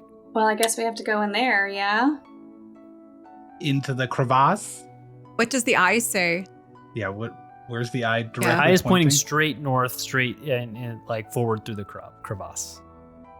There's no bridge or anything across it we can see. It's like you're facing into the like opening of the canyon of this crevasse. It's like, so you would it's be like going Finding into Nemo it. when they're supposed to swim through the trench, not over it. Is that the Yeah. vibe? Yeah, pretty So it's kind of like a slot canyon. And are we like on the lower level of it, or is it like going down from where our vantage point? Basically, it's like the hill. You've been walking a little bit uphill, and then all of a sudden, there's like this just like kind of like dark canyon in front of you, and so like you can see that you like it's pointing straight forward through that. You have like a steep cliff face to the left, and then like more of a cliff face on the right, and then like a path. The path doesn't go left at all. There's a path that goes right, like more into the forest and around. Looks pretty much like a 90-degree angle away from this area, and the Okay. eye is pointing straight forward. All right. I mean, Eye I've says never been forward. afraid of the dark. Are you, Di? I have dark vision. You know that, Barb. Yes. Well, do you have any light spells? Of course. I have. I mean, do we I need have it? Does everyone have dark vision here? I can't remember No, myself. I don't. Oh, that's fine, Tia. And I just cast light on the I compass do, that I I'm do. holding. Yeah. Oh. Just stay close to Barb, Tia. He'll keep you safe. Oh, he always. I give her a little half hug. I also Okay. have this, and I just do dancing lights Oh, and just nice. have them kind Ooh, I of like it. just like stick around me and Barb. Okay, cool. Can they stick in the air, or do you have to? Yeah, they have to, just like, fly. be a- They just like fly around, Oh, cool. but I Nice. control like where they go. Very cool. Wonderful. So it's like, what are the colors? Like purple, blue, pink? I don't know. just Yeah, curious. like a soft like yellow, but with like little like shades of like blue and purple. Nice. Cool. Beautiful. So you So romantic. It's so beautiful. I start crying, and Edgar was from another plane too. This is just making me really emotional. It's just that kind of day. I'm gonna give Di a little hand pat. Like, it's okay, sweetie. Okay. You'll be with him again. Yeah. He wasn't from here, though. No, not from the Feywild. He never told me what plane it actually was. It was weird. We met. You guys already know, but I can tell you our story. While we're walking. Yes, right. We're walking through the. It was obviously love at first sight, just like you guys. Edgar was visiting our plane. He told me on a temporary visa or something like that. So he only had a month left, so it was a rush wedding. We had to get married quickly. Unfortunately, on the day of the wedding, he died. There was, he was a bard of some renown too, Tia. You may have heard of him. Normally, I'm not really into music myself that much, but when he sang, it was so charming. Anytime. Wait, he was that Edgar? Yeah, that Edgar. You've heard of him. Yeah. One of his many enemies, though, unfortunately must have somehow snuck a fireball trap or bomb or something among the wedding gifts that we were keeping in his dressing room so they'd be safe on the day of the wedding. And they were all vaporized without even a shred of evidence of any of the gifts left. And poor Edgar was so burnt up, obviously, I couldn't even recognize him in his tux. It was his damn trusting heart that did him in. The day before the wedding, he met a downtrodden drifter, and he invited him to be his best man and share the day with us. And I never saw that drifter once after the accident. And I know it was him who did it, who killed my Edgar and blew up all of our wedding presents. So you're just assuming that what? This zombie is, I'm not assuming anything. It's Edgar. He was wearing the suit.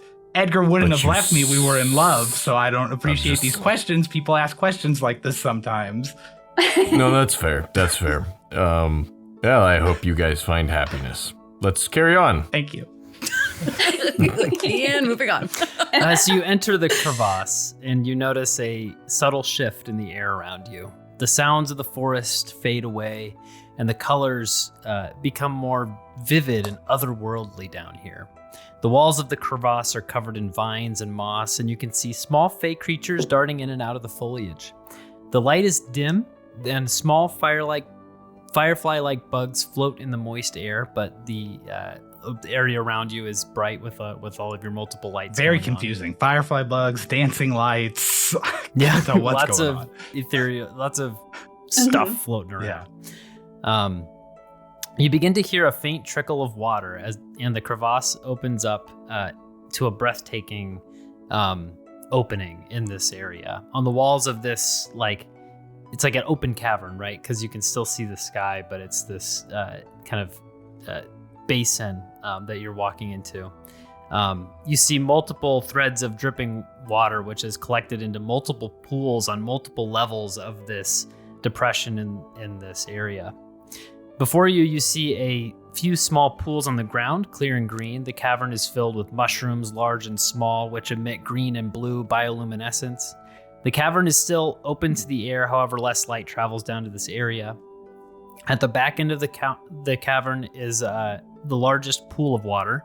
And as you step forward, you start to hear this beautiful, wonderful song. And everybody, roll initiative. Ooh. Uh-oh. Okay. Mm-hmm. This tune is really got me in the mood to fight. I know. Someone singing Saturday nights are made for fighting. Okay. So what was so Rolagar, what's yours? 12. 12. Barb? 11. Deandra? 12 as well. Okay. You guys roll off. Roll off, roll off. Just a straight 20? Yep, or? just a straight 20. I got an 8. I got a 3. Okay. And Tia? 19. 19, very good. I have a technical question for you. Yeah. Ooh. So, on my character sheet, I have some weapons that I can use. but it was my wedding, so I assume You I don't guys have had like a crossbow on me. When you guys had like taken your short rest, you had looked around and saw, okay, some of the things that came from the church also were there. You guys all got ready at the church, and so you did find your normal stuff. So you are able to wear kind of what you wore to the church if you'd rather not be traipsing around in your beautiful wedding dress. And Gotcha. you would guys be pretty badass if you were wearing like a wedding dress with Mm. armor. Yeah, it's pretty over badass. it. I think I'm gonna keep it on. I think it's pretty cool. So are you? What are you wearing? I just need the visual now. I'll keep on my wedding dress, but I will put on my cloak of protection because I don't want to die. So just like the big wedding dress, but then like a cloak over it, just for safety. Okay. Brooke was totally that person who would be like, the student in class would be like, teacher, you forgot to give us our homework. Yeah. Okay. So you hear this beautiful, wonderful song. Everyone does, and everyone needs to make a wisdom saving throw. Perfect. Oh wow! All right. 16 for Barb. Okay. Who rolled less than a 16? Ooh, what if you I got did. a 16 exact? Okay. Yes. Yeah. So you both had- did. Less than 16. Oh, nice. Okay. So you hear this song, and Deandra and Barb, you two hear the song. You're like, oh, that's a nice song, but it doesn't really affect you. Tia and Rologar hear the song, and you hear this, and you are like, this is amazing, and you are charmed at this point with this song being played, and you are wanting to know, where is this coming from, and you continue to walk forward. With What your about turn. Doug? So, Did Doug What? make the save? What about Doug? Doug. Did he? Doug's tied up. Yeah. What does he do though? Maybe he hears it and it really gets him going. I don't know. Yeah, he's like, his eyes are wide. That's about all you can tell with it. Okay. He is wanting it. You hear the song, and then about 60 feet in front of you, you see a figure walk out of the pool of water and singing this song, and you recognize that as where it's coming from. And Tia, it is your turn. Well, I'm charmed. So I see the figure already. Mm-hmm. Okay, well I walk toward it, I assume. I need to find the source of this song. And so you use your movement speed to move close to it. Mm-hmm. I don't know if it's a good idea to walk toward it, Tia. We don't know this person. Do I even hear them, or am I just So what's your movement speed? 30? 30. Yeah, you hear them, but you were like, no, this your attitude towards this is like, you have to know where this music is coming from. I just say, it's so beautiful, and I just keep going. I'm not really, I don't know. I'm not really like a judge of music. It just sounds like a song to me. Trust me, it's really good. It's absolutely gorgeous. Deandra, it is your turn. Okay. I still don't know if we should be approaching this person though. Do I? Okay.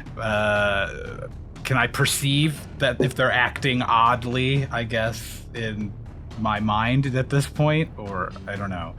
Like an insight check or something? Yeah. We perceive that who is Perception? acting I guess that Rolo and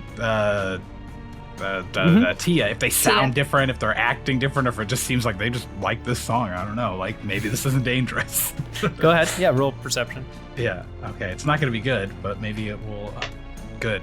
I got a 0 again. A 0. You think this could be normal? Yeah. This could be a Maybe this is normal just reaction, normal and you don't here. know if this is dangerous. You don't know what's happening. No, I'm just gonna mentally command Edgar to kind of drop the rope just in case and kind of be ready to move forward. But otherwise, I guess I'm just gonna keep walking because this doesn't seem like it's necessarily a problem yet. I guess I could also, can I use an action to investigate like the person across, or what kind of sense? I'll let you do that as well as the perception, just because the first one was just trying to figure out what your character is going to do with this information. Yeah. So yeah, go ahead and roll investigation on this this creature. A 15. A 15. You see like a beautiful, a beautiful figure. It's like a slender female, kind of golden skin figure that's walking out of the pool, scantily clad. Excuse me. Wow. All right then. I mean, just it's a beautiful woman. I turned to Barb. Are you hearing this? What they're hearing? Yeah, I mean, it doesn't sound that great to me. I mean, I don't know. I don't know what your vibe is, but I don't know if we should be moving toward them. Well, I mean, they don't seem that threatening. I could probably take them. Rolagar, your turn is next. I'm charmed. I'm gonna follow right along Great. with And Lady Adrastia. what's your movement speed? 30? Good. You're up with Tia, walking towards this and seeing this beautiful woman coming out of the water. And Barb, you're up. Yeah, I'm just by nature not very trusting, so I'm gonna get in front of my bride. Okay. Get in front of my bride Good. and ready my axe. I'm gonna ready my axe just in case. Good. So you get in front and ready your axe. Were you preparing an action to if Just in case to attack. Yeah. Like a reaction if they attack you to attack them. Correct. like kind of hit back right away? Okay. Yeah. And so you all take your action. Doug, what did you do with the Just dead- left him dead- in his spot, where Yeah. we were. Until we Okay. passed this person, I'm just gonna leave him laying Gotcha. there. Is the And Doug is there as well, Yeah. just laying there. Mhm. You all face forward towards this beautiful, beautiful being that walks forward, and all of a sudden the visage of her drops. This golden, beautiful looking woman, and you see this disgusting creature with these big wings. It's a female looking, but also has just like rags on her body, and it is like a demon looking thing. It shrieks for a second and then flies up and flies over and lands in between you guys. So you all are within about, basically all of you are about 10 feet away from it. And it lands in the center and all of a sudden changes form. And everyone make a wisdom saving throw again. Okay. Oh. Good. Much better. Another 16 for me. I am also 16. Hey. 16 as well. What? High five, bestie! You guys got 3 16s? Yeah. I got a 22. Tia got 2? Oh, no. 20, no, 22. 22. 22. Woo! 22. Okay. Yeah. This creature lands and each of you, except for Tia, fail this time. Ooh. Oh. Deandra, you see this creature land and stand up, and what you see is Edgar. You see Edgar, not the dead construct Edgar, but Edgar has holding and looking towards you, and you are stunned at this, and you drop whatever you're holding, and you are I'm not holding paralyzed. anything except for the compass. I guess I dropped that. Drop the compass, and it Yeah. kind of goes into a pool of water.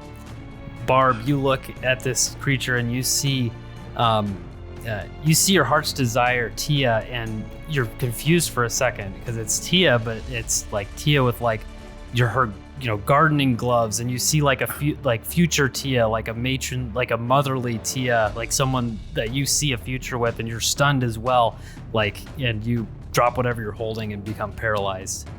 And Rolagar, you see and look, and what is Rolagar? What would paralyze Rolagar in a scenario of seeing something like so beautiful and so wonderful?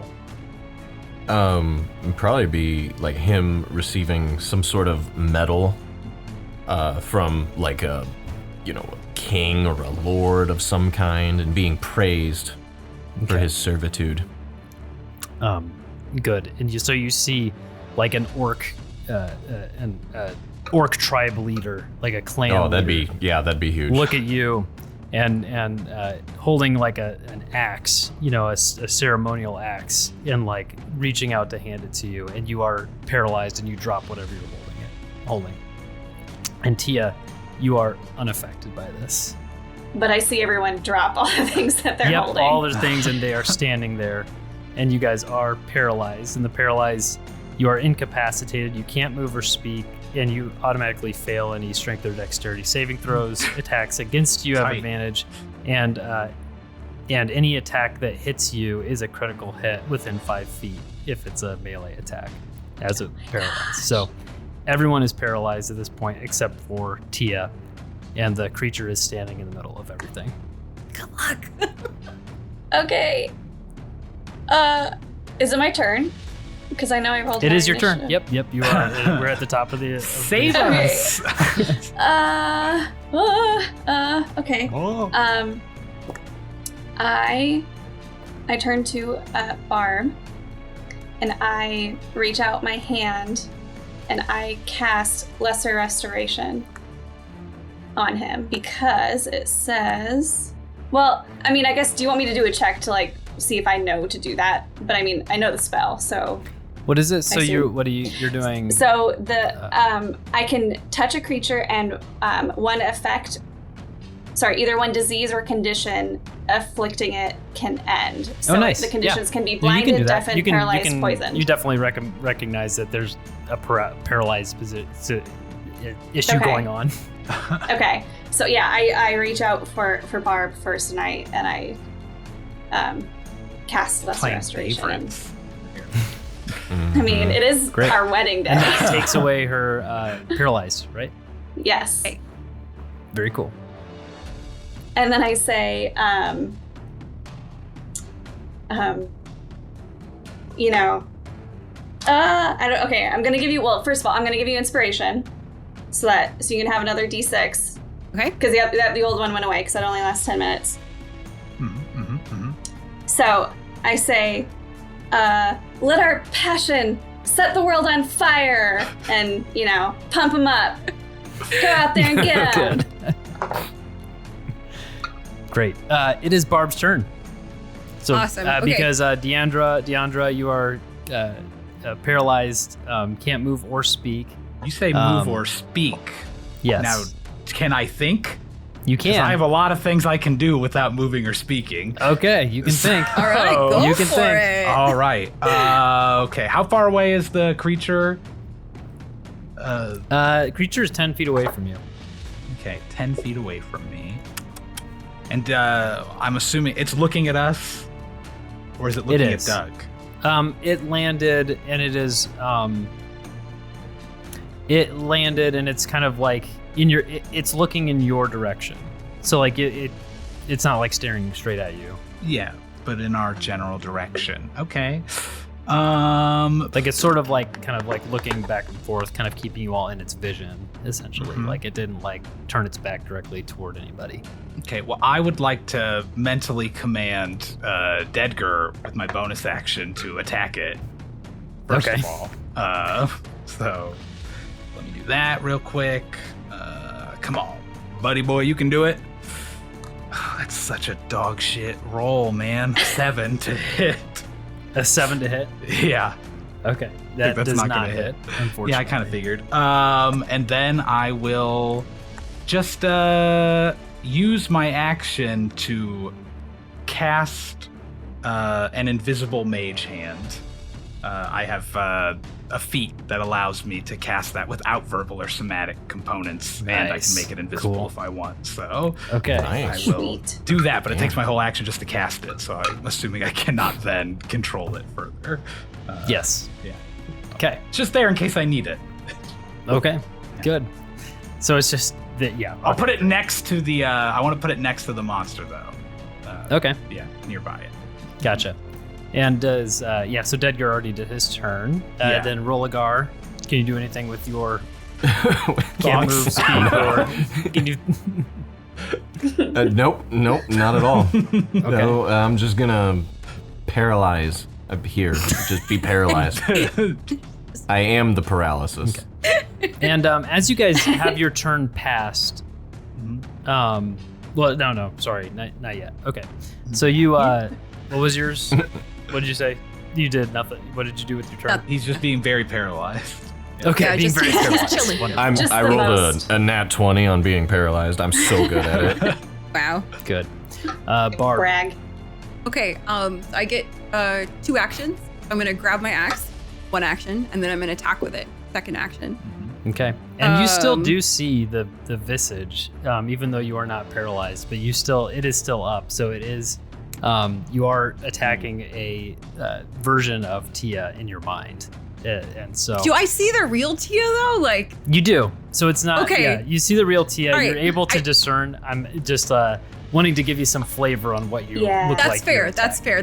This is gonna be difficult for me. Okay, and it's also very bad. 10. A 10 to hit. 10 does not hit. 10 unfortunately. does not hit. Okay, all right. I swing, and I miss. Maybe I wanted to miss because it looks so much like my beloved. Phew. And this creature looks and turns and Adrastia or Deandra, you see Edgar look at you, and this is your love, and he rushes towards you and hits you with its key. As it gets closer, you can see the claws come from his hands, and you know that this is not really Edgar, and he's attacking you. Because Edgar is the zombie, and he wouldn't have left me, so that makes sense. And first roll, it has advantage, but it was a 13 hit. Absolutely, it does. This thing's gonna fucking wreck me. I have no AC. Okay. And Oh no. Yeah. I could cast like shield on myself normally, but when you're when you're paralyzed, you can't do that. So here I am, ready to get hit. 25 points of damage with the slash. That's fine. Just half my health gone. Don't worry about that. And it swipes once with that. Okay. And it swipes again. And these, since you're paralyzed, it is all crit. And that is 18 points of damage. Cool. I'm feeling really happy about how this is going so far, guys. And 20 points of damage. Or just like that brings me to 0 right there. Yep. So it slashes 3 slashes, and you are unconscious. There it is. I don't go negative though. I can't remember how the rules work. Nope. So you just go down to 0. Cool. And you do not take more than your hit point total Okay. like that. So like you are just at 0. Sick. and everybody who is paralyzed kind of comes to and realize, okay, they're not paralyzed anymore. And we're back up at the top of the turn order. Tia, you just saw Okay. this harpy matriarch beast just slash at Deandra, and she is down. Yeah. Gonna rush over to her and give her some healing. Gonna do, you know what? 3rd level cure wounds. Cool. That sounds So good. here we go. I rolled. Oh god, I thought I rolled 3 1s. I rolled a 1, a 1, and a 7. Oh my gosh. Well, So that's a 13 total okay. with my Well, modifier. That's good. That's Great, better you than are up with being at 13. 0. Yeah, I mean, I like You got having 13 health. points. So I wake up. Yeah. I'm not paralyzed anymore when I wake up. I assume. You are not. No. I'm- So it is your turn now. Okay, And you but have Is the I'm on the invisible hand still there? ground though, right? So I have to use my action to Yep, you have to Get use half And your mage movement hand speed to probably get up. disappeared, right? half my movement. Yeah, Yeah. I was gonna say if Deandra is unconscious, then the hand is probably gone too, right? Yeah. Yep, the hand's gone. Yeah. Whatever. It's not really the priority anymore right now, is the fucking hand upset about what just happened. Well, what do we want to do to this thing that just decided to attack me and do all that? I have to real quick see if I have any ways to heal myself as well. I do have one. All right, but I'm not going to do that right now. I'm going to. Oh, I know. This thing got all of us, so I'm going to just start off actually by using my Celestial Revelation bonus action to turn into my necrotic shroud form. So yeah, my eyes briefly become pools of darkness, and ghostly, flightless wings sprout from my back. Creatures other than my allies within 10 feet of me that can see me must succeed on a charisma saving throw, which is they have to beat a 12 is all it looks like, or become frightened of me until the end of my next turn, and until the transformation ends on my turns I can deal an extra necrotic damage to one target when I deal damage to it. Cool. You spread your dark black oozing with black liquid wings, and the harpy looks at you and goes back at you with its wings. It is unaffected by your fright. Fuck you, buddy. That's my bonus action. And for my action, then that didn't work to affect it. Let me instead bestow a curse upon this creature. Then, which it needs to do a. I'm within range of it. I can touch it, right? Yep, you can touch it. Good. So I'm going to reach out and stroke Edgar's face, even though it's not Edgar anymore, and bestow this curse on it. It has to make a wisdom saving throw. 15 for this one. Rolled a 15. That means it beats it, right? If it rolls the same thing? Yep. That's unfair, and it shouldn't be the case. Rolled a nat 20 and a 15. All right, well, then nothing happens to it, so... This is really going really badly for everybody. Yeah. I'm doing great on investigation checks. It's the rest of it I can't. It may have some really good advantages to some of those saving throws. Rolagar, you're up next. I got you. You can see Doug is like, come on. He's like, meow. So you're like trying to, you can't understand what he's saying, but he's like kind of thrashing.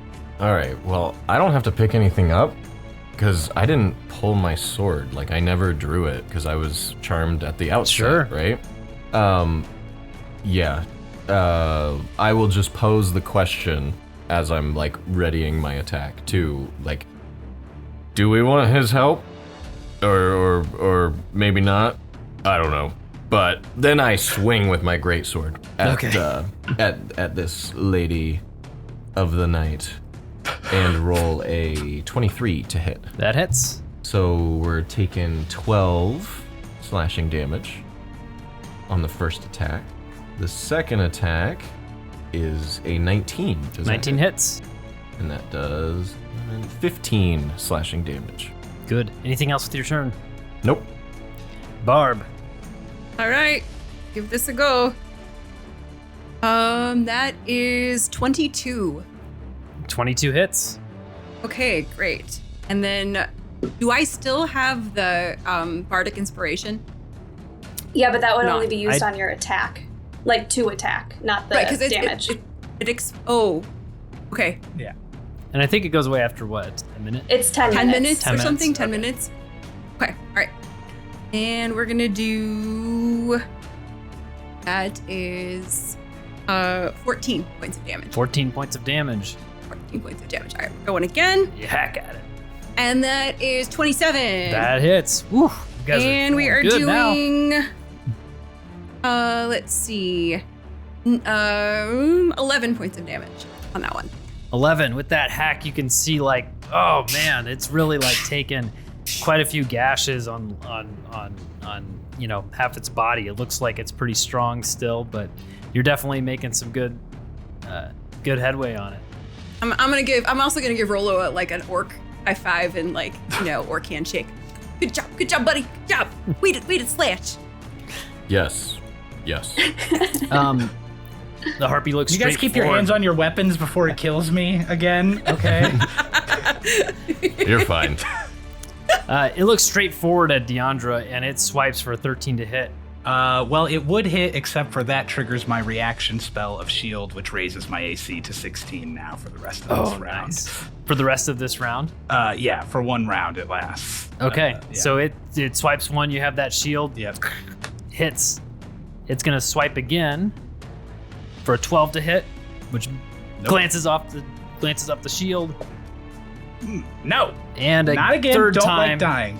10 to hit. Just slashing at this shield that just won't break. And then the shield goes away after that round. Mhm. And we're back up to Tia. Okay. I am going to... Sorry, I'm trying, like, how many spell slots do I have left? All right. That's the game. Yeah. Balancing all the spells. I'm just going to take a shot at it with my crossbow. Okay. Oh, that's good. 23. Okay. Yep, that hits. That's 9 damage. And damage.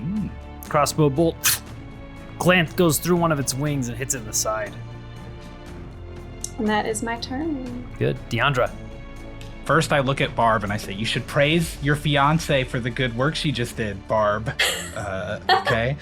And then I redirect my mental anger at the harpy in front of me, and I'm going to try to telekinetically push it 5 feet away from me, so it's not in my fucking space anymore. And is that a save? It's got to do dexterity hold or something? on. Yes, it's a strength save that it has to make. 15. Not 20.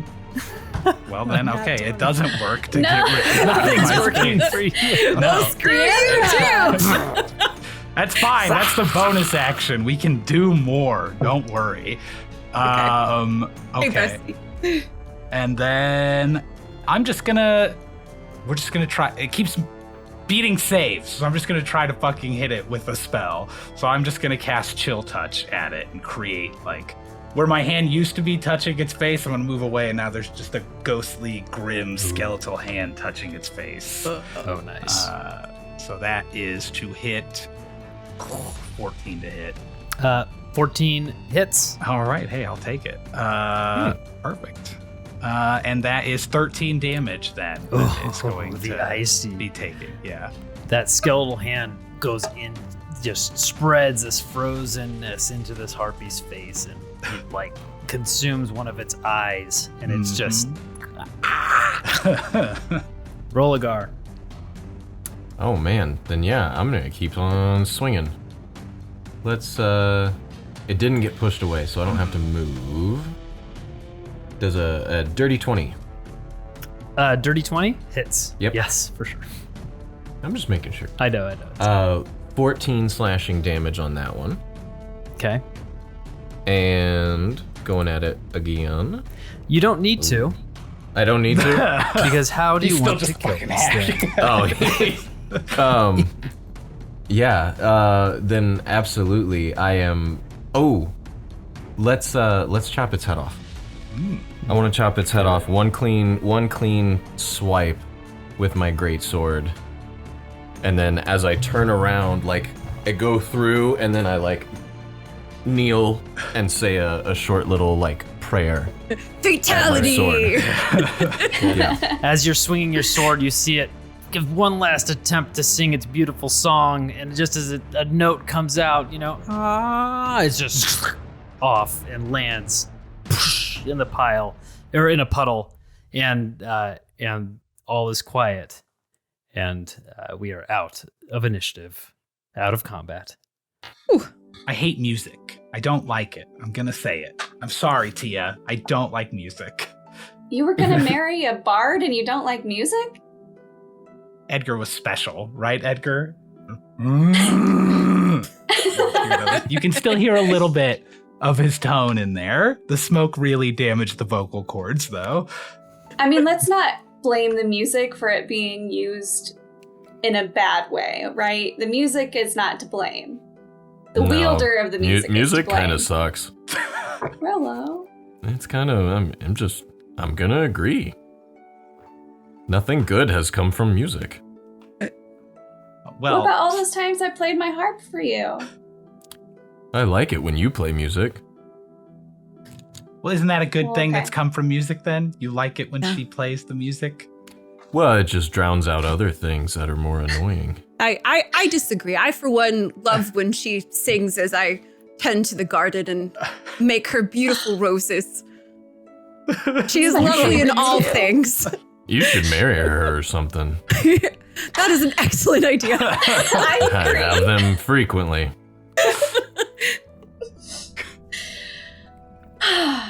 Well, Hmm. I guess we have to keep going. Yeah, let's go.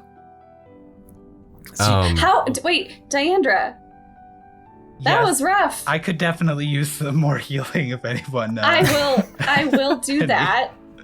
I'm feeling a little off my game right now. How rough do you look? Someone could say that I'm, I don't know, at like a quarter of my health. Ooh, okay. You're Or fine. less than It's that fine. even. Almost. Okay. Yeah. I'm gonna try another 3rd level cure wounds, and hopefully I roll better this time. That is much better. 25. I like that a lot more. Jeez, 25 versus what'd you do the first time? Like 7? Like- 13. I think it was 13. Oh, okay. So I not rolled as like bad as I 117. remember, but yeah. Can I use healing hands on myself also? You can. Yeah. Yeah, Oh. sure. Well, guess what? I'm gonna do that too, and roll 3d4 to heal myself. I guess, Nice. unless we think we have time for a short rest. Stop touching yourself. I think it's a little early for a short rest, so yeah, just gonna pat myself down Yeah. a little bit. Nice. What? It's similar to Deandra's question from earlier. Like, when are we gonna like go to bed? You know, because like spell slots are running thin over here. So I'm just trying to balance that out. Well, are we is this gonna a- go to bed? Yeah, is here? this a good place to make camp, maybe? Not for the like right night? here, but like Yeah? The night, Or maybe I we don't should know. venture a little further? What do you guys think? I think we should at least. I mean, I'm feeling a little bit better now. I don't know if we want to stay in this particular canyon where there might be more horrible. but like keep going, creatures. and then in a reasonable amount of time, we might be camping for the night. Yeah, maybe. I think we'll need to. Yeah. Yeah. Do I'm we about know? We 2/3 don't know how health right far now. this is.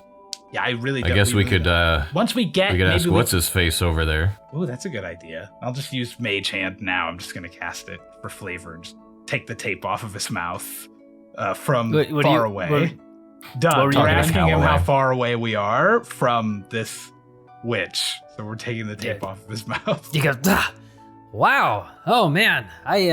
Shut up! I, and I slap him with the Mage Hand. We're asking you a question, not inviting you to talk. that's a slap to not do damage, right? Yes, just like Okay, a, just a slap. How far? I did not come this way before. Well, which way did you come? Why didn't you tell us to go the other way? I didn't start in the frickin' chapel area just got in the teleported to woods. where we I didn't were. start with the stupid satyr coming up and tying me up immediately. Okay, well, where did you start? Did it look like this No. region? Are we No. 100 miles away? Look, if you would maybe untie these. All right, I put the Ropes tape back around on his me. mouth with the mage hand. That's We're enough done of with that. him. That was not fun. So I think maybe we should just press on this way, guys, and we'll keep an eye out for any more magical songs. If anyone hears any music, plug your ears. Unless it's Tia's beautiful voice, of course. Thank you. Yes. Otherwise, I think maybe when we get to the end of the canyon crevasse, we can sort of talk about making. You know, the it's just been a campfire. long day. It was my wedding day. You know, I like know. I got up so Wedding day was early to get ruined. ready. and you looked beautiful. Well, you do look beautiful. Thank you, dear. But you know, it's just I'm so tired. I'm so tired. Well, We can keep going. We can keep maybe going. we're almost through. And I used the mage hand to grab the compass that I assume is still glowing in the puddle that I dropped it in from when Yep. I cast light on it and pull it back over. Right. Let's Okay. keep going, gang. And Barb, give her Good, your so jacket you- or something. I don't know. Carry her. She's tired. Be romantic. so you as you traverse your way through the crevasse, you keep going, and you find your walking at a steady incline at some point, and soon you're walking up and out of this cavernous biome. The eye, as you exit the cavern, sharply turns east, to the east, and you turn and head in that direction, again through some forests. Shortly, you come up to the, after walking just for 10 minutes or so, you come upon a stone courtyard in a clearing in the woods. As you walk up to this courtyard, you see 5 rows of benches facing a small stone platform. On the platform is a rectangular stone pedestal and a stone archway that goes over the entire platform. The entirety of the cobblestone courtyard is old and weathered and covered in moss. Does this remind me of anything on like my family's grounds, or? You can roll for I guess, and just in what would that be? Investigation roll, I think. Yeah, if it reminds you, it'd be history, right? It's your memory. History. Yeah. I'd say So history. do a history check. Okay. It's a 19. You've not. This reminds you of nothing. It almost looks like a. The only thing it would remind you of is a room in a church. Okay. Is this giving you guys like church vibes? I mean, I see pews, right? Benches. So yes, I don't spend a ton of time in churches, but I've been in a fair amount of temples. This kind of has the look. Yeah. Okay, well, if it is a church or a temple... Should we check the altar? Oh, check what? What'd you say? The altar? Should we... Exactly what I was don't know. gonna suggest. Okay. I'd like to investigate the altar. Okay, Yeah. go ahead. I can help with that. I definitely I'll need it. also- Does help give me advantage? It does. Thank It God. does, yeah. You're investigating the altar. Yeah, I got a 19 then if I have advantage Okay. with help from Tia. What real quick, what languages do all of you know? Common and orc. I'm in an orc for me too. I also have common and orc, but also goblin. Okay. Ooh. Remind me where I look for that on my On your- sheet. It would On your be character sheet, bottom left. proficiencies in languages on the left. Thank you. Common, Elvish, and Orc. Okay. We all took orc. So you Yeah. walk up to the Lots of orcs altar, in this party. and you see this altar has as you walk up, it has areas that on both sides of the altar there's 2 imprinted circular areas on this stone altar, and in the middle of the altar, written in a language that you don't recognize, is text. With your 19, you look at it and you realize that that's what's in the middle is that text you don't really recognize, but around it you see Orcish as well. You say you speak Orcish, or what do you speak? I speak orc, goblin, and common. Okay. You see an Orcish as well, text written there, and you also see Goblin too. Different text written on this tablet. You look at the Orcish and the Goblin, and they both line up and read the same text. And the text reads, "Here is where promises are made and love is forged eternal."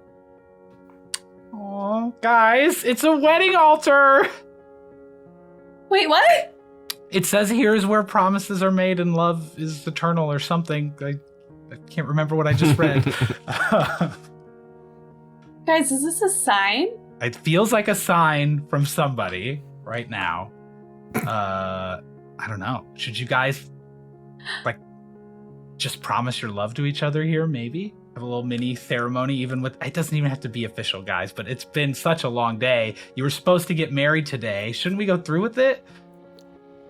Maybe you guys could both marry us. Yes, we can do a joint ceremony. Me yeah. and Rolo can marry you. Yeah. What do you think, Barb? I'm fine. I'm gonna hold her hands and gaze lovingly into her eyes. Rolo? I have no formal training in this, but I can stand here and help, and you just tell me what to do. Well, just speak from You'll the be great. heart, right?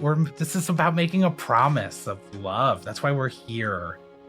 everybody, although there's no witnesses, so that's, oh wait, Dedgar!